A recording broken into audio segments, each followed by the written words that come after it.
ನಾಳೆ ಎಕ್ಸಾಮ್ ಇತ್ತಂದರೆ ಇವತ್ತು ಡಿಸ್ಕಷನ್ ಮಾಡೋಣ ಇಂಪಾರ್ಟೆಂಟ್ ಕ್ವಶನ್ಸ್ಗಳು. ನಾಳೆ ನಮಗೆ ಒಂದು 4-5 ಕ್ವಶನ್ಸ್ಗಳು ಬರಬೇಕಲ್ಲಿ ಫೈನಲ್ ಎಕ್ಸಾಮಲ್ಲಿ, ಆ ರೀತಿಯಲ್ಲಿ ಡಿಸ್ಕಷನ್ ಮಾಡೋಣ. Don't worry. ಹಾಯ್, ದ್ವಿತೀಯ PUC ಎಲ್ಲ ವಿದ್ಯಾರ್ಥಿಗಳಿಗೆ ಎಜುಕೇಷನ್ ಕನ್ನಡ ಯೂಟ್ಯೂಬ್ ಚಾನಲ್ಗೆ ಸ್ವಾಗತ. ದ್ವಿತೀಯ PUC ವಿದ್ಯಾರ್ಥಿಗಳ ವಾರ್ಷಿಕ ಪರೀಕ್ಷೆಗಳು ಸಮೀಪ ಬರ್ತಾ ಇದೆ. ಮಾರ್ಚ್ 1ರಿಂದ ಮಾರ್ಚ್ 20 ದ್ವಿತೀಯ PUCಯ ಫೈನಲ್ ಎಕ್ಸಾಮ್ ನಡೆಸಲಾಗುವುದು. ಸೊ ಎಲ್ಲ ವಿದ್ಯಾರ್ಥಿಗಳಿಗೆ ಹೇಳುವುದೇನೆಂದರೆ, ವಾರ್ಷಿಕ ಪರೀಕ್ಷೆಗಳು ಸಮೀಪ ಬರ್ತಾ ಇದೆ, ಸ್ವಲ್ಪ ಸೀರಿಯಸ್ ಆಗಿ ಅಭ್ಯಾಸ ಮಾಡಿ ಮತ್ತು ಮೇನ್ ಕ್ವಶನ್ಸ್ಗಳು ಇವಾಗ ಓದ್ಕೊಳ್ಳಿ. ಅಂದರೆ ಲಾಂಗ್ ಕ್ವಶನ್ಸ್ಗಳು ಇವಾಗ ನೋಡ್ಕೊಳ್ಳಿ. ಯಾಕೆಂದರೆ ಲಾಸ್ಟ್ ಮೂಮೆಂಟ್ನಲ್ಲಿ ನಿಮಗೆ ಲಾಂಗ್ ಕ್ವಶನ್ಸ್ಗಳು ಬಹಳ ಸಹಾಯ ಮಾಡುತ್ತೆ. ಓನ್ಲಿ ನೀವು MCQ ಕ್ವಶನ್ಸ್ ಅಂದರೆ 1 ಮಾರ್ಕ್ಸ್ ಮತ್ತು 2 ಮಾರ್ಕ್ಸ್ ನೋಡ್ಕೋದು ಅಷ್ಟೇ ಉಳಿದಿರ್ತೈತಿ. ಆವಾಗ ಆ ಒಂದು ಸಿಚುವೇಷನಲ್ಲಿ ನೀವು ಲಾಂಗ್ ಕ್ವಶನ್ಸ್ಗಳು ಓದುವ ಅವಶ್ಯಕತೆ ಅಷ್ಟೊಂದು ಇರಲ್ಲ. ಆವಾಗ ನೀವು ಅವಾಗ ರಿವಿಷನ್ ಮಾಡಬೇಕು, ಅಂದರೆ ನೋಡ್ಕೋಬೇಕು ಅಷ್ಟೇ. ಇವಾಗದಿಂದಲೇ ಲಾಂಗ್ ಕ್ವಶನ್ಸ್ಗಳು ಓದ್ಕೊಳ್ಳಿ, ಮೇನ್ ಕ್ವಶನ್ಸ್ಗಳು. ಆಯಿತಾ?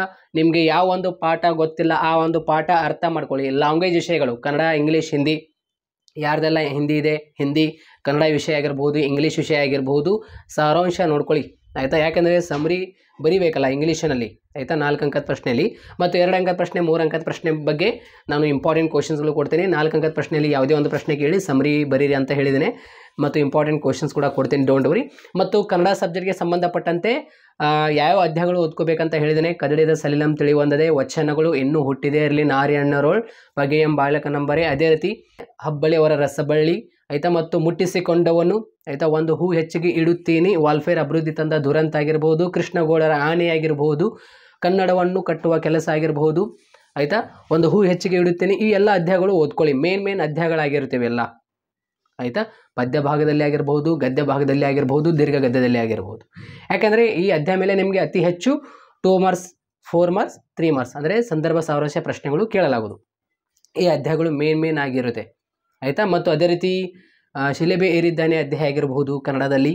ಸೊ ಅಧ್ಯಾಯಗಳು ಓದ್ಕೊಳ್ಳಿ. ಆಯಿತಾ? ನಿಮಗೆ ನಾನು ಆಲ್ರೆಡಿ ಹೇಳಿದ್ದೇನೆ ಯಾವ ಅಧ್ಯಾಯಗಳು ಇಂಪಾರ್ಟೆಂಟ್, ಅಂದರೆ ಯಾವ ಒಂದು ಅಧ್ಯಾಯ ಮೇಲೆ ಅತಿ ಹೆಚ್ಚು ಮಾರ್ಕ್ಸ್ಗಳು ಕೇಳಿದರೆ ಆ್ಯಸ್ ಪರ್ ಬ್ಲೂಪ್ರಿಂಟ್ ಪ್ರಕಾರ 2025 ನಾನು ನಿಮಗೆ ಆಲ್ರೆಡಿ ಹೇಳಿದ್ದೇನೆ. ಪ್ಲೇಲಿಸ್ಟ್ನಲ್ಲಿ ಹೋಗಿ ನೋಡ್ಕೊಳ್ಳಿ. ನಿಮಗೆ 80/80 ವಿಡಿಯೋನಲ್ಲಿ ನಾನು ಆಲ್ರೆಡಿ ಬ್ಲೂಪ್ರಿಂಟ್ ಹೇಳಿದ್ದೇನೆ, ಇಂಪಾರ್ಟೆಂಟ್ ಕ್ವಶನ್ಸ್ಗಳು ಹೇಳಿದ್ದೇನೆ, ನೋಡ್ಕೊಳ್ಳಿ ಅಂತ ಹೇಳಿದ್ದೆ. ನಾನು ಎಷ್ಟು ವಿದ್ಯಾರ್ಥಿಗಳು ನೋಡ್ಕೊಂಡಿದ್ದೀರಾ? ಓಕೆ. ಯಾರೆಲ್ಲ ನೋಡ್ಕೊಂಡಿಲ್ಲ ನಾನು ಕೆಳಗಡೆ ಕಮೆಂಟ್ ಬಾಕ್ಸ್ನಲ್ಲಿ ಮತ್ತೊಮ್ಮೆ ಲಿಂಕ್ ಕೊಟ್ಟಿರ್ತೇನೆ, ಎಲ್ಲ ವಿದ್ಯಾರ್ಥಿಗಳು ಹೋಗಿ ನೋಡ್ಕೊಳ್ಳಿ. ಇಲ್ಲಾಂದರೆ ಮಾದರಿ ಪ್ರಶ್ನೆ ಪತ್ರಿಕೆ 1, 2 ಮತ್ತು 3 ನಿಮ್ಮ ಹತ್ರ ಇದ್ದರೆ ಅದರೊಳಗಿಂದು ಮೇನ್ ಕ್ವಶನ್ಸ್ ಯಾವುದಂತ ಅದು ಕೂಡ ನಾನು ಹೇಳಿಕೊಟ್ಟಿದ್ದೇನೆ ನಾನು ನಿಮಗೆ. ಆಯಿತಾ? ಕೀ ಆನ್ಸರ್ ಕೂಡ ಮಾಡಿದ್ದೇನೆ. ಮಾದರಿ ಪ್ರಶ್ನೆ ಪತ್ರಿಕೆ 1, 2 ಮತ್ತು 3 ಕೀ ಆನ್ಸರ್ ಮಾಡಿ ಅದರೊಳಗಿಂದು ಇಂಪಾರ್ಟೆಂಟ್ ಕ್ವಶನ್ಸ್ಗಳು ನಮಗೆ ಯಾವುದು ವಾರ್ಷಿಕ ಪರೀಕ್ಷೆಯಲ್ಲಿ ಕೇಳಲಾಗುವುದು 2025 ಫೈನಲ್ ಎಕ್ಸಾಮ್ನಲ್ಲಿ, ಅದು ಕೂಡ ಅಲ್ಲಿ ನಾನು ಎಕ್ಸ್ಪ್ಲೇಷನ್ ಮಾಡಿದ್ದೇನೆ, ಟಿಕ್ ಮಾಡಿಸಿದ್ದೇನೆ. ಅದು ಕೂಡ ನೀವು ನೋಡ್ಕೋಬಹುದು ವಿಡಿಯೋ. ಆಯಿತಾ? 80/80 ವಿಡಿಯೋಗಳು ನೋಡ್ಕೊಳ್ಳಿ. ಇಲ್ಲಾಂದರೆ ಮಾದರಿ ಪ್ರಶ್ನೆ ಪತ್ರಿಕೆ 1, 2 ಮತ್ತು 3 ಕೀ ಆನ್ಸರ್ ಮಾಡಿದ್ದೇನೆ, ಅದು ಕೂಡ ನೋಡ್ಕೋಬಹುದು. ಆಯಿತಾ? ನಾನು ಅಲ್ಲಿ ಪ್ಲೇಲಿಸ್ಟ್ನಲ್ಲಿ ಕೊಟ್ಟಿರ್ತೇನೆ, ಎಲ್ಲ ವಿದ್ಯಾರ್ಥಿಗಳು ಹೋಗಿ ನೋಡ್ಕೊಳ್ಳಿ. ಸರ್ ಏನು ಪದೇ ಪ್ಲೇಲಿಸ್ಟ್ನಲ್ಲಿ ಹೋಗಿ ನೋಡ್ಕೊಳ್ಳಿ ಅಂತ ಹೇಳ್ತಾರೆ ಅಂತ ನೀವು ಟೆನ್ಷನ್ ತೆಗೆದುಕೊಳ್ಳೋಕೆ ಹೋಗಬೇಡಿ. ಯಾಕೆಂದರೆ ಅವೇ ಇಂಪಾರ್ಟೆಂಟ್ ಆಗಿರುತ್ತೆ. ನಾನು ಎದಕ್ಕೆ ಹೇಳ್ತಾನೆ ಪದೇ ಅಷ್ಟು ನೋಡ್ಕೊಂಡು ಬಿಟ್ಟರೆ ನಿಮಗೆ ಯಾವುದೇ ರೀತಿ ಟೆನ್ಷನ್ ಇರೋದಿಲ್ಲ. ಎಕ್ಸಾಮ್ ಸಮೀಪ ಬಂದಾಗ ನಿಮಗೆ ಯಾವುದೇ ರೀತಿ ಟೆನ್ಷನ್ ಇರೋದಿಲ್ಲ. ಮೊದಲಿಗೆ ಯಾವ ಕ್ವಶನ್ಸ್ಗಳು ಓದ್ಕೊಳ್ಳಿ, ಅದರೊಳಗಿಂದ ಯಾವುದು ಇಂಪಾರ್ಟೆಂಟ್ ಅಂತ ನಾವು ಇವಾಗ ನಾಳೆ ಎಕ್ಸಾಮ್ ಇತ್ತಂದರೆ ಇವತ್ತು ಡಿಸ್ಕಷನ್ ಮಾಡೋಣ ಇಂಪಾರ್ಟೆಂಟ್ ಕ್ವಶನ್ಸ್ಗಳು.